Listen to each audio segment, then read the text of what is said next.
Hello, Erin. Hello, everybody. Welcome to Trek on Tuesday. I feel like our audience is wise enough to know there's a certain hallmark at the beginning of these Trek on Tuesdays that indicates whether behind the scenes Brian's here or he's not. Yeah, you can tell by the length of the delay at the beginning whether our expert is running behind the scenes or whether our second, still an expert. Oh. But maybe not quite as much of an expert, this person right here. Gina's pulling double duty today, everybody. So just thank you in advance for it's not that I'm not an expert, it's just that I have double the work. No, exactly. Not really. We are so glad. While you're talking, it's very tricky.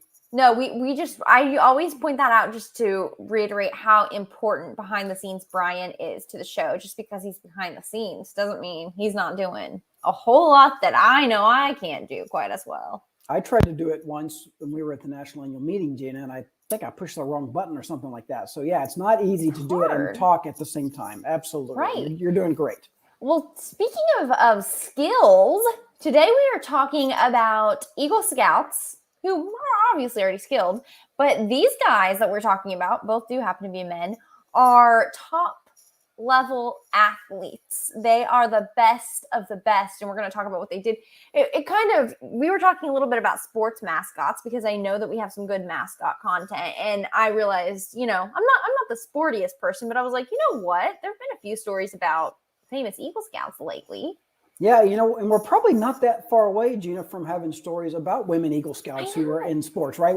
It's only been 3 or 4 years since women, the first class of Eagle Scouts, so hasn't quite been enough time yet, right? Yeah. But it's only a matter of time before there's a WNBA player or someone like that. Soccer, Scout, right? tennis, exactly. softball. I can't wait. That's exactly right. I bet there's some college level athletes who are female Eagle Scouts. Yeah. And if you know any, definitely let us know. Up. Absolutely, because one of the athletes we're going to talk about today is a college level athlete, a young man who is an Eagle Scout in the middle of his second year in college. But it being September, Gina, this is obviously one of the greatest sports times of the year. When fall hits, the sport you think of is, of course, basketball. I tricked you there. You sports people do seem rather revved up. I know football just started, and yes. Football just started, but what actually just finished was an event called the Basketball World Cup. It's an international basketball competition. Maybe not quite as glamorous as like the Olympics. Everybody remembers the Dream Team from many, many years ago in the Olympics. And the United States, both men's and women's basketball team have a very strong history of success in the Olympics. The FIBA World Basketball Cup is not kind FIFA. Not FIFA. FIBA, the B stands for basketball.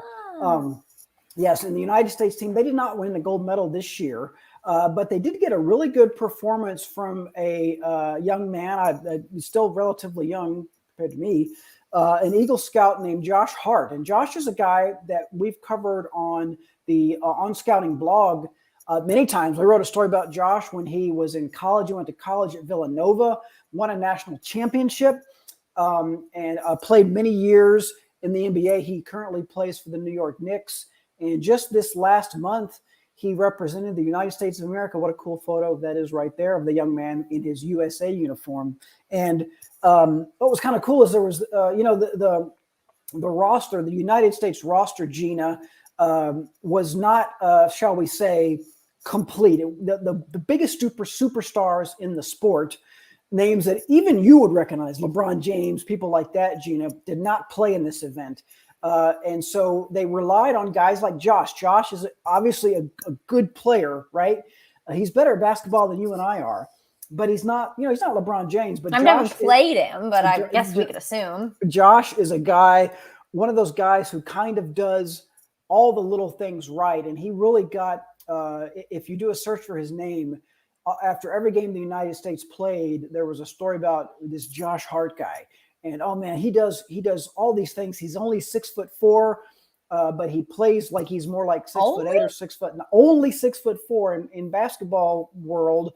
Gina, that's kind of short. I did not know that. Exactly, but he plays much taller than his height. So the Team USA coach, Gina, is also an NBA coach. His name is Steve Kerr. He has won an NBA title as an NBA coach. He volunteered to coach Team USA at this event.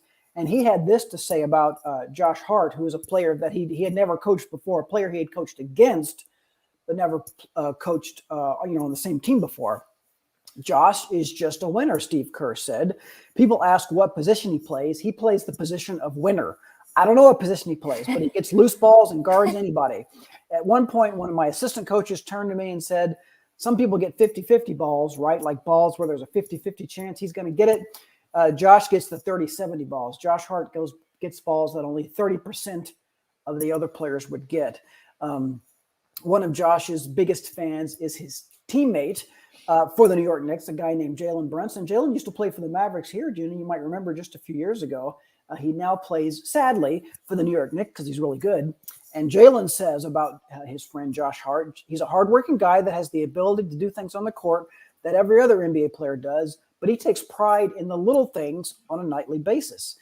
He's an Eagle Scout. Not that surprising, right? He brings that toughness. Right. He's prepared. And he's just a different man. He goes out there and is relentless. He's been doing that since the day I met him. Jalen and Josh Hart go way back. They have been friends for many, many years. They played together in college, Gina. So they go back 6 or 7 years. They know each other. So a couple comments just before I know there's a little more at the story, but first thought, the comment that the coach said, like, at what position does he play? I don't know, winner. I think that's very funny. And what a great quote, right? Yes, right. And also kind of a cool attitude from a coach who maybe you typically would think, oh, he wants them to kind of fit in the lines.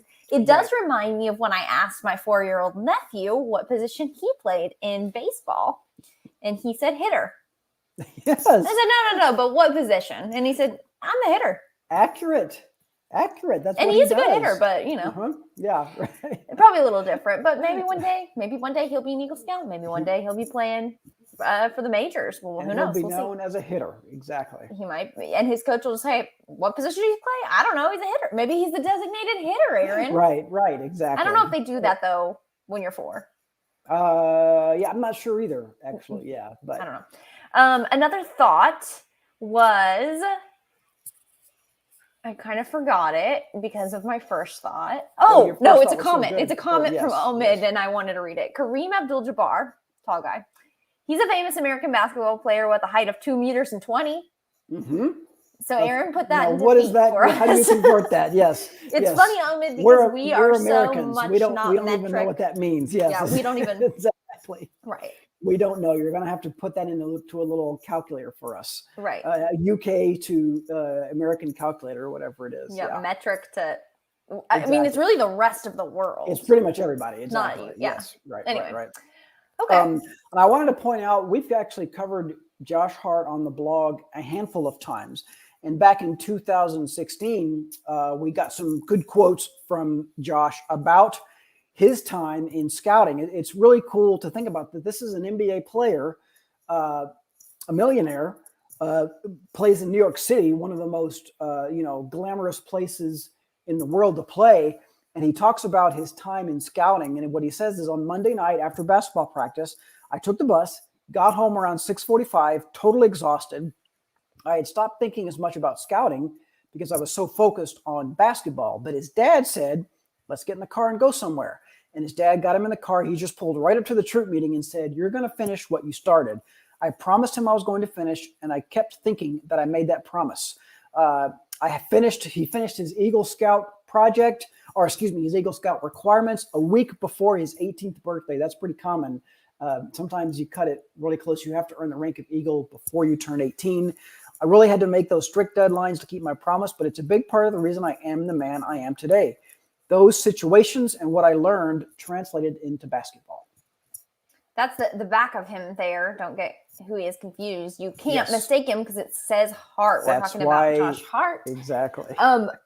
Greg is right on track with what we want to ask the audience today. Drop the name of a famous Eagle Scout, particularly. I guess we'll accept famous scouts of all kinds, but especially famous Eagle Scouts who are athletes. And Greg came in with a great one. Another person that we have done some stories on and has been in Scout life, William Byron. Yes, that's excellent. William Byron, the NASCAR driver and a good NASCAR driver as well, an Eagle Scout, and has at times driven a BSA car, I believe, really represented the BSA very well.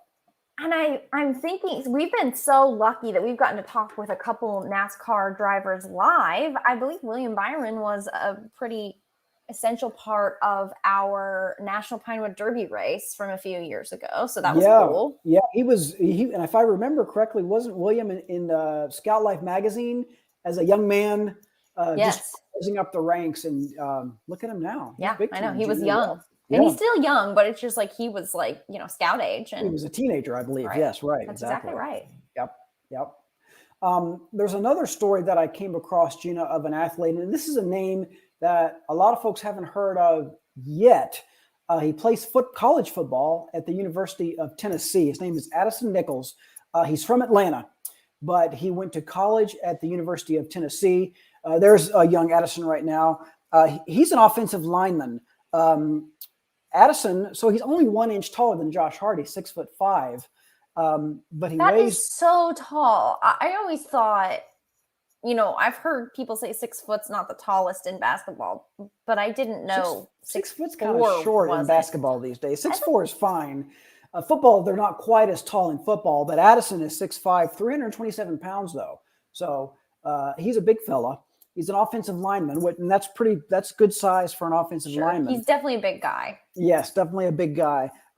Offensive line, Gina, is probably the position in football for college football players. It takes them the longest. Very, very rarely will a freshman just walk into a college campus and start at the offensive line. Addison's not starting at Tennessee, which is a really good team, by the way, but he is playing a lot of snaps. He's playing as a backup, quite a few snaps. They've played 2 games so far.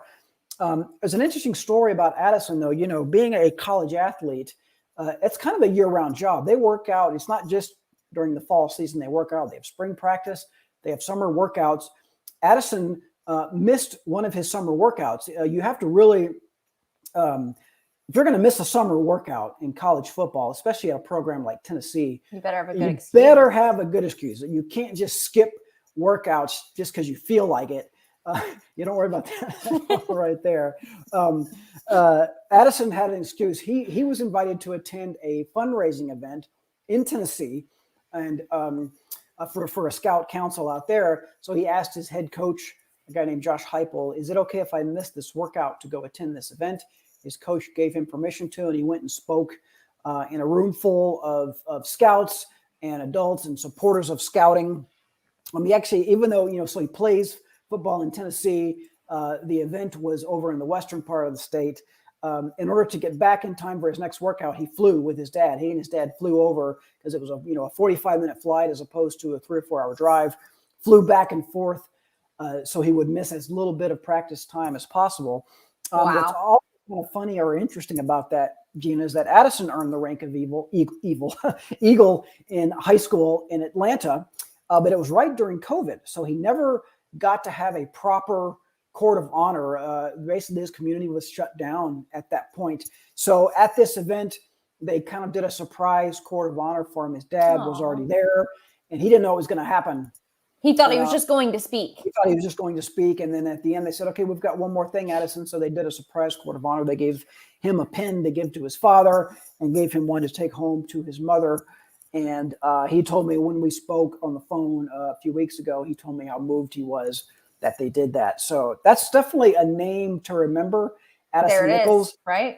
Yeah, there he is right there. Yeah, that's him and his dad right there. That's exactly right. I think that's right during the court of honor, right when he's finding out that we're going to do a court of honor for him right there on the spot at that fundraising event. Very, very cool. When Addison was in high school at Atlanta, his parents, like a lot of parents, they wanted to keep him busy with things that would, develop him as a human being. And so scouting was one of the things they chose, and he stuck with it. And to this day, he's still a big volunteer. He volunteers at an animal shelter right there in Knoxville, where the University of Tennessee is. Spends a lot of time there taking care of animals at the shelter and things like that. Good all-around guy, and probably a bright future as well. He's only a redshirt freshman, but definitely an NFL prospect. He told me that, that's his goal down the line. He wants to play in the NFL, A redshirt freshman. It looks like their team is orange. Yes, Tennessee. Okay. I'm just kidding. I was wondering about that, but good. That's their colors. Yes, the University of Tennessee wears orange, but he is a red shirt, which means he was with the team last year, but didn't play. A British Army. Okay, yes. Just I can tell kidding that again. you know a lot about football. No, yeah, it's very cool. What I like is I just think he seems like kind of like a warm, jolly guy. And it comes through in the photos. And I really like just like how genuinely happy he looks in what I think maybe is the Court of Honor photo, at least some event. And I got to give credit to Tennessee for letting him go do the Court of Honor. They, of course, like they should, just because hopefully they had some insight into it that he was going to be honored. But him speaking that night probably really inspired a lot of scouts and did a lot of good, and probably a mutually beneficial situation. Yeah, exactly. I think his message, by the way, that speech that night, when he was speaking to a room full, like I said, a lot of younger people in that room. And his message was, this is a guy, playing football. If you're a high school football player, that takes a lot of time, obviously. And he was able to do that and remain active in scouting. And so that was sort of the point of his speech was that, hey, you can do both. You can be an athlete and you can participate in scouting. Scouting is something that complements extracurricular activities like that. You don't have to choose one or the other. Scouting is what makes you better at all that other stuff. Yeah, I love that. Well, it's no surprise that there are some pretty accomplished Eagle Scout athletes out there. If you're watching this, please keep dropping the names of different Eagle Scouts you can think of who are either professional, maybe student athletes, but I'm just calling it like top level athletes. I think it's fair to say college athletes are some of the best in the country world. Absolutely, and especially at a school like Tennessee, that's a top 10 ranked program. So yeah, absolutely. Aaron, I'm going to ask you how tall certain people are. Is like Steve Nash, is he over 6 foot? Yeah, Steve Nash. I'm going to say Steve still is probably 6'1" or 6'2", maybe. Yeah. Mm-hmm. Okay, I thought he was supposed to be short, and I guess maybe relatively speaking, yeah. Okay. What about? I thought like, is it true that like there was a man named man named JJ Barea? I thought he was supposed to be very short. Yeah, is he short? JJ. That's a great question. I bet he was right around 6 feet tall. Maybe 5'11" at the shortest. Okay, one more question. How tall is 2 meters and 20? I don't know.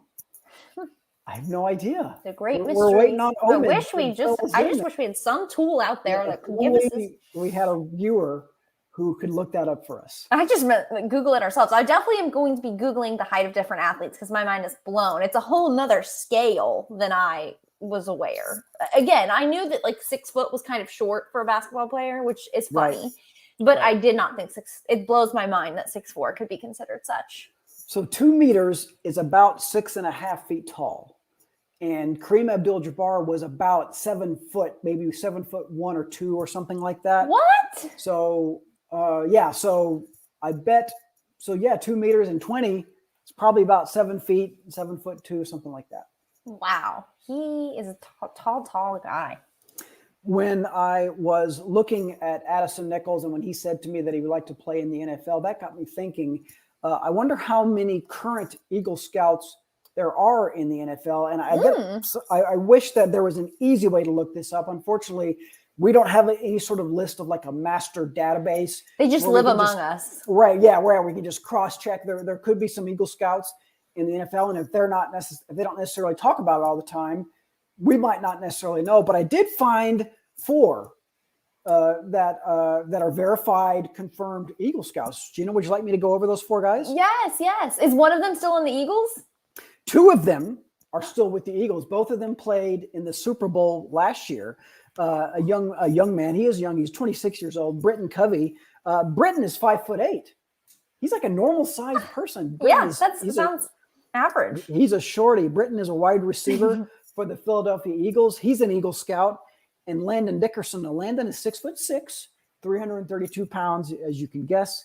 He's an offensive lineman, also an Eagle Scout. Very appropriate that the Eagles have 2 Eagle Scouts. I love that. Yep. I wonder if they feel a level of like, we better not get traded. Yeah, exactly. They better not go to another team. That's exactly right. They're the only team that I know of that has multiple Eagle Scouts. Again, it is possible that there could be some out there that we just haven't heard about. Unfortunately, it's not that simple to just go check that real quick. But there are a couple of other players. Probably the most notable one is a guy named David Montgomery. Now, speaking of traded, David played for the Chicago Bears for most of his career. He now plays for the Detroit Lions. I'm sure you're aware, Gina. The Detroit Lions had a big win opening game. They beat the defending Super Bowl champion Kansas City Chiefs. David Montgomery is a running back. He's one of their leading rushers. He ran for 74 yards in their first game. He's a very, very productive player, and he is, ladies and gentlemen, an Eagle Scout. No way. Yeah, very, very cool. Are there any Eagle Scouts who are like strength and conditioning coaches for the NFL? You know what? I was going to get to that, Gina. There is an Eagle Scout who is a strength and conditioning coach. You and I met him at the national annual meeting a few months ago in Atlanta. His name is Monty Gibson. I almost forgot for a second. Monty Gibson, our old friend. Yes.